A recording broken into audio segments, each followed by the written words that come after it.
پروردگار عالم نے قرآن کریم کو قیامت تک انسانوں کی ہدایت کے لیے ارسال فرمایا.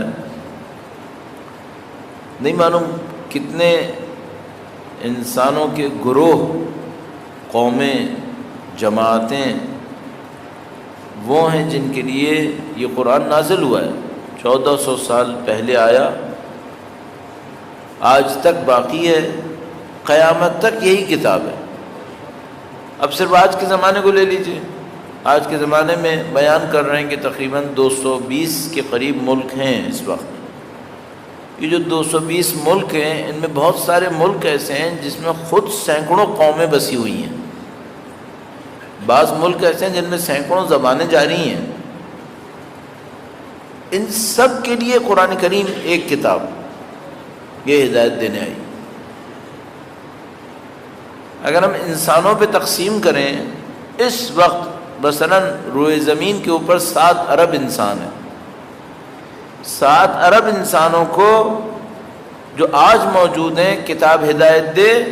اس کتاب میں چند ہزار آیتیں ہیں بس. تو انسان اپنے ذہن میں سوچتا ہے کہ بھئی یہ چند ہزار آیتیں اتنے ارب انسانوں کو جن کے اندر فرق ہی فرق ہے، قوموں کا فرق، زبانوں کا، تاریخ، ثقافت، عقیدہ، نہیں معلوم کون کون سے فرق ہیں، ان سب کو ہدایت دینے کے لیے ایک کتاب آئی ہے. اب ظاہر ہے کہ یہ کتاب بھی مثلا جزیرہ نما عرب میں آئی ہے، عربی زبان کے اندر آئی ہے، اس کی اپنی کوئی محدودیت ہوگی. ان سب کے بعد ایک قرآن کریم سب کو ہدایت دینے کے لیے. تو ہمیں اور آپ کو فوراً اپنے آپ سے پوچھنا پڑے گا کہ بھئی یہ ہدایت لفظ سے ملے گی یا لفظ کے علاوہ کسی اور چیز سے ملے گی. ہمیں سمجھ میں آتا ہے کہ صرف لفظ ہدایت نہیں دیں گے، لفظ کے پیچھے کچھ اور بھی ہوگا جو ہدایت دے گا. مثلا خدا متعال فرماتا ہے ہم نے اس کو آیات مبین میں نازل کیا ہے. اس کا مطلب یہ ہے کہ قرآن کی ایک حقیقت ہے، وہ حقیقت ایک اور حقیقت ہے. اس حقیقت قرآنی کو خدا متعال نے اس کتاب کی صورت میں نازل کیا. جیسے خود اللہ کے رسول، مثلا جب اللہ کے رسول دنیا میں تشریف لائے تو کیا وہیں سے ان کا وجود شروع ہوا یا وجود پہلے بھی تھا؟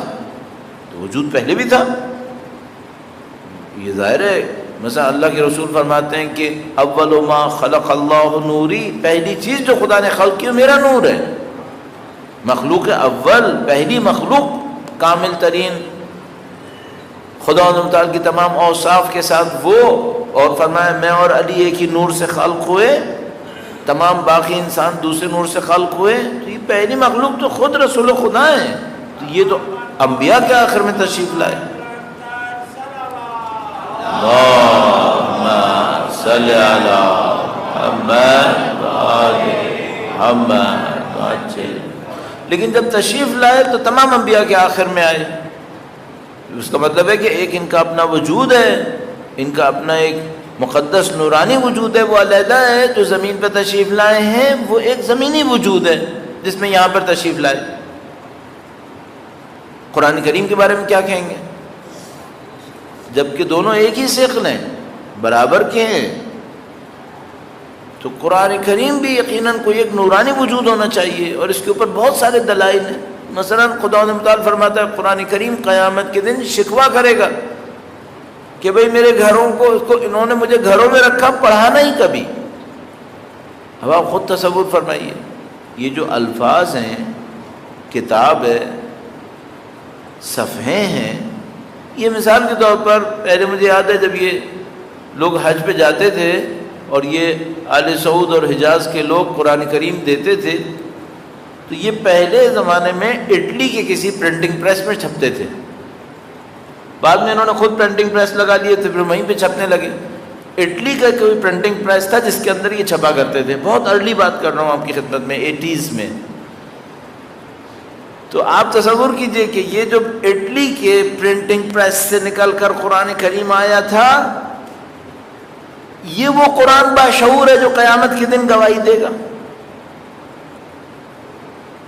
یا کوئی اور قرآن باشعور ہے جو قیامت کے دن گواہی دے گا کہ یہ کتاب گھر میں تھی، نہیں پڑھی انہوں نے.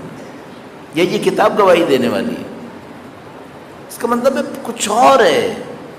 خدا تعالیٰ فرماتا ہے یہ نور ہے، یہ تمہیں گواہی دینے کے لیے آیا ہے، یہ تمہیں ہدایت دینے کے لیے آیا ہے. اس کے ذریعے خدا ہدایت دے گا ان لوگوں کو کہ جو ہماری رضایت کی پیروی کریں گے، اور خدا اس کے ذریعے ہدایت دے گا سبل السلام، سلامتی کے راستوں پر. اس کے ذریعے سے خدا یخرجکم من الظلمات الی النور، تم لوگوں کو خارج کر دے گا تاریکیوں سے نورانیت کی طرف، اور اس کے ذریعے سے خدا متعال تمہیں صراط مستقیم کی طرف لے کے جائے گا. کس کے ذریعے سے؟ اس کتاب صفحے اور الفاظ کے ذریعے سے. یا نہیں، یہ ریفلیکشن ہے، صرف کوئی اور حقیقت ہوگی. اب یہ جو چیپٹر ہے نورانیت والا مسئلہ، یہ بڑا سنگین مسئلہ ہم لوگوں کے لیے بن جاتا ہے. ہم انسانوں کو نورانیت کہاں نظر آ رہی ہے؟ ہمیں الفاظ نظر آتے ہیں، قرآن نظر آتا ہے. ایک نابینا انسان تھا، وہ نابینا بڑا عجیب تھا اس بیچارے کا. بلکہ ایک اور واقعہ میں نابینا تھا، لیکن جو ابھی میں سنانا چاہ رہا تھا اس میں نابینا نہیں تھا، جاہل تھا، جس کو ہم لوگ اردو میں اعوذ باللہ جاہل کہتے ہیں. الٹریٹ، پڑھا لکھا نہیں جانتا تھا. مجھے پڑھا لکھا نہ جاننا کہنا چاہیے، جاہل بہت سخت لفظ ہے. تو پڑھا لکھا نہیں جانتا تھا، لکھنا نہیں جانتا تھا. تو وہ اس کے دل میں خواہش بہت تھی کہ میں قرآن کریم پڑھوں. اب اس کو الف بھی نہیں آتی تھی، مکتب نہیں گیا تھا، اسکول نہیں گیا تھا مثلا. تو ایک دن بہت گڑ گڑایا کسی امام زادہ کے روضے پہ جا کر، بہت گڑ گیا. ایران میں مشہور ہے واقعہ، مستند ہے، علماء نے گواہی دی کہ ہاں ہم نے اپنی آنکھوں سے دیکھا ہے. میرے خیال میں آیت اللہ شہید دستغیب نے بھی اپنی کتاب میں لکھا ہوا ہے. تو وہ گیا، وہ جناب بہت زیادہ گڑ گڑایا. تو کسی موقع کے اوپر وقت کے امام تشریف لائے، ضرور بھیجے گا ان کی ذات مقدس پر.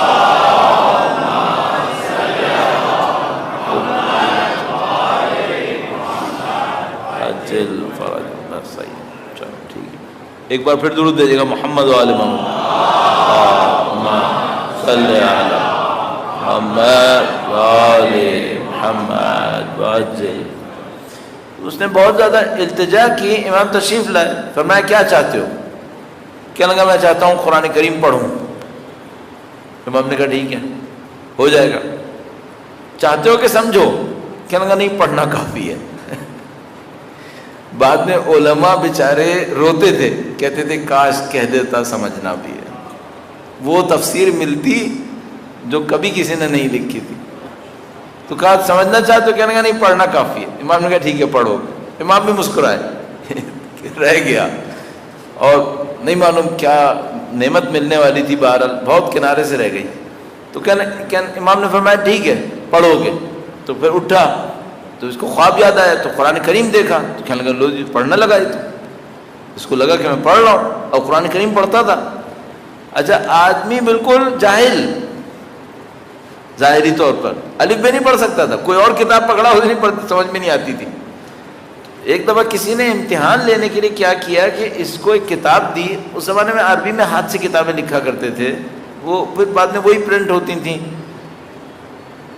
اس میں ساری عربی ایک جیسی لکھی ہوتی تھی. مثلا ہم لوگ جو درس وغیرہ پڑھا کرتے تھے جن کتابوں سے، اب تو ری پرنٹس ہو گئی ہیں، تو اس میں مثلا ایک صفحے میں 30 لائنیں ساری عربی میں لکھی ہے. اسی میں بیچ میں آیت آ جاتی تھی، اسی میں بیچ میں حدیث آ جاتی تھی، اسی میں رائٹر کی اپنی باتیں آ جاتی تھی، لیکن فونٹ ایک جیسا ہی رہتا تھا، فونٹ چینج نہیں ہوتا تھا. آج کل جو ظاہر ماڈرن کمپوزنگ ہے اس کے اندر فونٹ چینج کر دیتے، وہاں فونٹ نہیں چینج ہوتا تھا، سب ایک جیسا تھا.